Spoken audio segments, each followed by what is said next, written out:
All right, so in this one, I'm going to go over step number 6, which is the eye poppers.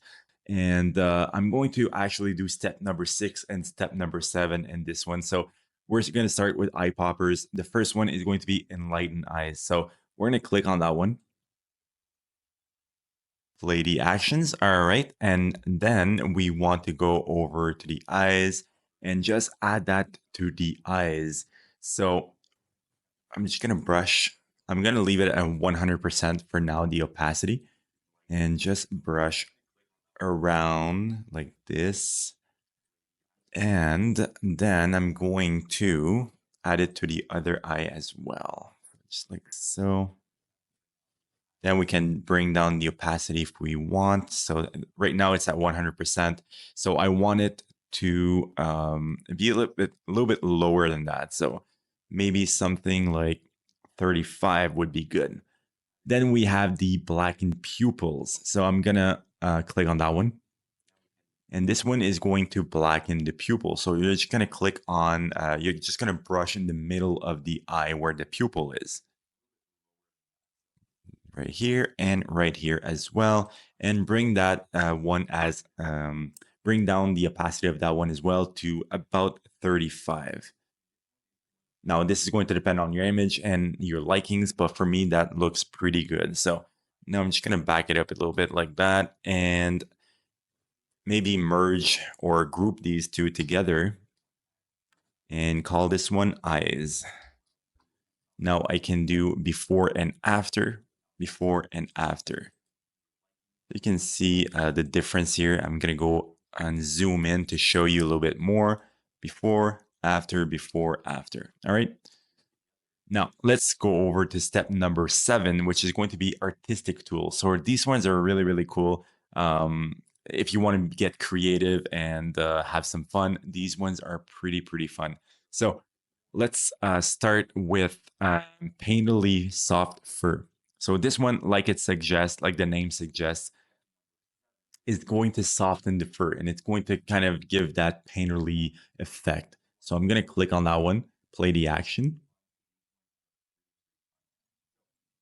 And these ones are, yeah, so exactly that's what I thought. So these ones are smart objects.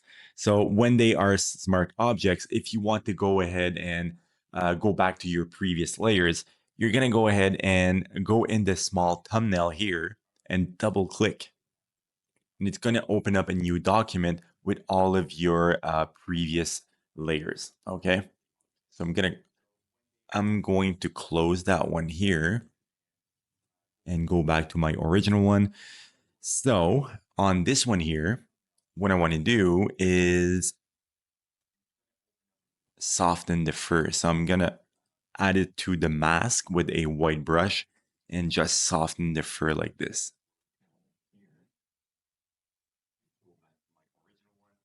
There you go.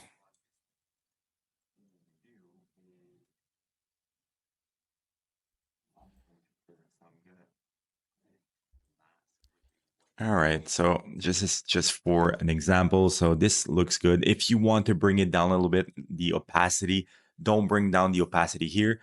Instead, go over here. The reason is if you bring down the opacity on this layer, it's going to bring down the opacity on all of the previous layers. So you don't want that. You just want to bring down the opacity on this effect. So I'm going to double click here on this little icon here.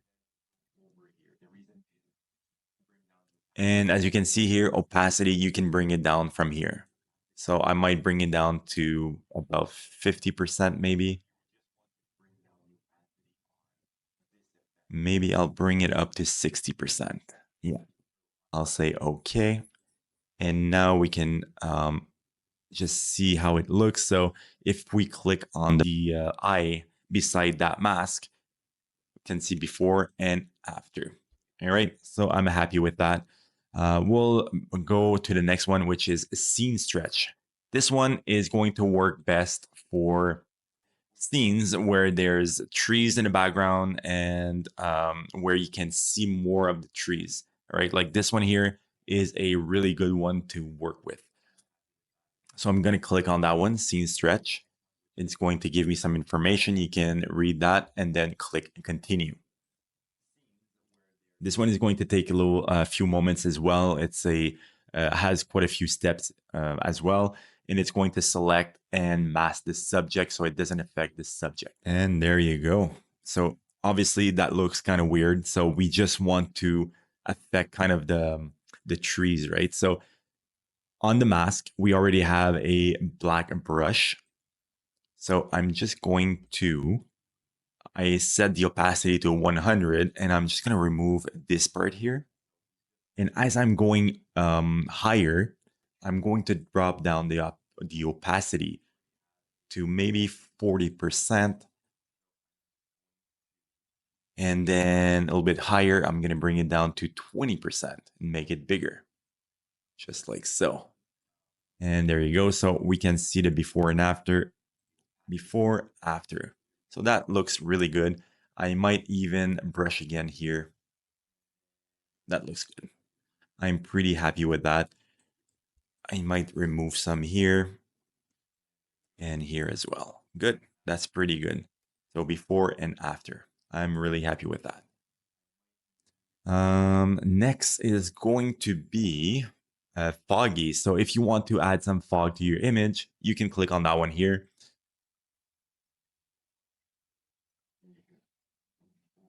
And we can add some fog this way. So now this fog, you can move it around. So if we transform, so Control T, and whenever I press Control for Mac users, it's going to be Command, by the way. So now you can move it around and decide where you want it. So I'm good with that. And then you can brush with a black brush over the mask and remove some of that fog if you want. So I'm going to bring down the opacity to maybe 30% and just brush over where I don't want too much of that fog. And I want to reveal more of the face, so I'm going to make it a little bit stronger and click over on the face here. On the body a little bit too, just like so. There you go. We have some fog going on here, and then what you can do is actually change the color of the fog if you want as well. So if you want to change the color, you can just add a solid color, and whoop, no, that's not the right one. This one here, and then choose the color that you want. So let's go for maybe, I don't know, maybe on the brownish side, something like this, and press OK. Now we want to click that to the layer below. So clipping mask, you just press on Alt, keep your finger on Alt, and then click right between the two layers. And there you go. Now we have the fog that is different color. Now we want to change the mode, the blending mode. So we're going to change that to overlay. I think that's going to be the right one. Yeah, overlay is perfect. So this is what's going to happen. So if you want to change the color, then you can just change that. And then you can go back into colors and change it to whatever you want. All right. So I'm not going to add any colors. I'm just going to leave it to white. And actually, I'm going to remove the fog because I don't want any fog in this image. Next is going to be hazy mist. So I'm going to click on that one. There you go. We have this haziness going on, which looks really, really cool. And again, the subject is masked out, so it's not affecting the subject at all. And you can even go look at the mask, which is pretty good. Then the opacity right now is at 50%. You could add more mist if you want, or on the subject if you want, or bring down the opacity, bring it up like you wish. 50% looks good, maybe a little bit lower. Let's have it at 35%. Yeah, that's good. That's good enough. Next is going to be tree farm. Tree farm is to add trees to your image. So if you want to add some trees, you can definitely do that here. I'm gonna just for the example here, I'm gonna add one tree. Maybe let me see if I can do it on another image. No, okay, I'm gonna use it on this image just to show you. So I'm gonna click on that one.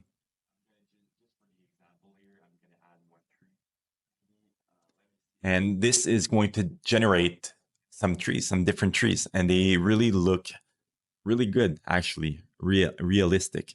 So you can have different kinds of trees, whatever you want. So I'm just gonna go with the pine tree, and then you can choose the light direction, leaves amounts, all of that good stuff. And you can go in advanced as well and choose the color of the leaves if you want, and other stuff as well. So I'm just gonna go ahead and press OK. And it's going to be blurred a little bit as well because you want to make it blend in with the background. So I'm going to show you in a second.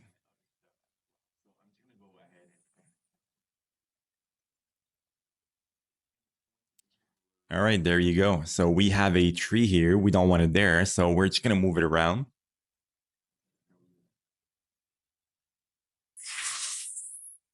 Just going to transform and move it back here. And we don't want it that big, maybe like this here. Now, we want it to be a little bit more blurred out just so it fits with the background. So I'm going to go in the Gaussian blur here, the filter, and double click on that one. Now I'm going to bring that up to maybe that looks good. So that would look realistic with this image, right? So now we have a tree in the background. All right. So this is good. And you can change the color if you want, like I said. So you could go ahead and make it brown like the rest of the image. But again, so this is just an example, fully customizable.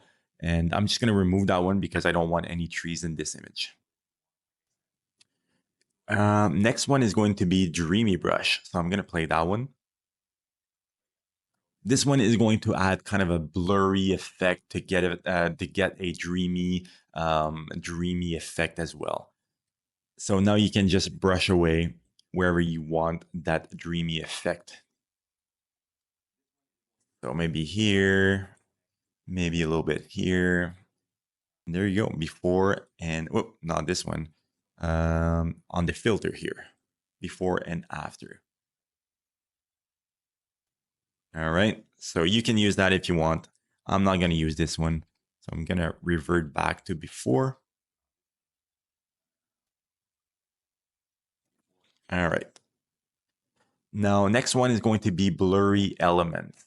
So I'm going to go and make a copy of the background. And I'm not sure if it's going to work on that one here. I'm going to make a selection just to see. Like this, blurry elements. I'm going to bring it down. And then I'm going to select this.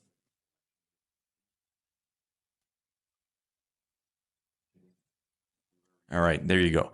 So now we have this element. We want to make it blurry and bigger because it's going to be closer to the lens. All right. So we're just going to turn around like this and make it bigger. And now we want to make it blurry. So we're going to go down here and go ahead and choose Gaussian blur. And move it up to about 500 and yeah, in the 500s or 600 looks usually really good, but it's up to you. You can decide whichever you like. So yeah, I'm gonna go ahead with 562. And there you go. We have a blurry element in the foreground. Now you can bring down the opacity again if you want. Like this, that looks good, right? So I'm not gonna use this for this image, so I'm just gonna delete that. But some images, it might look really good. So depending on the image, again, you might want to use that. If not, you can also use it for overlays. So you have this one here, blurry elements for overlays. So if you have some overlays, I'm going to show you exactly how this works. So I'm going to go here and choose an overlay. Leaves overlay, leaves. Just going to independent leaves. Choose this one here and copy it here. All right. All right, so this is good enough.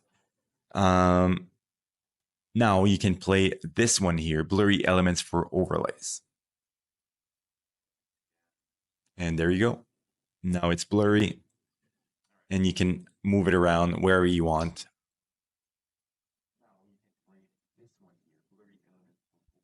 And voila. So you can move up the Gaussian blur here. I'm going to put it at 500 something like this. That's good. All right. So this is how it works. I'm going to delete that. And yeah, so this is all for the artistic tool. So the next step will be step number 8, which will be the diffuse light overlays.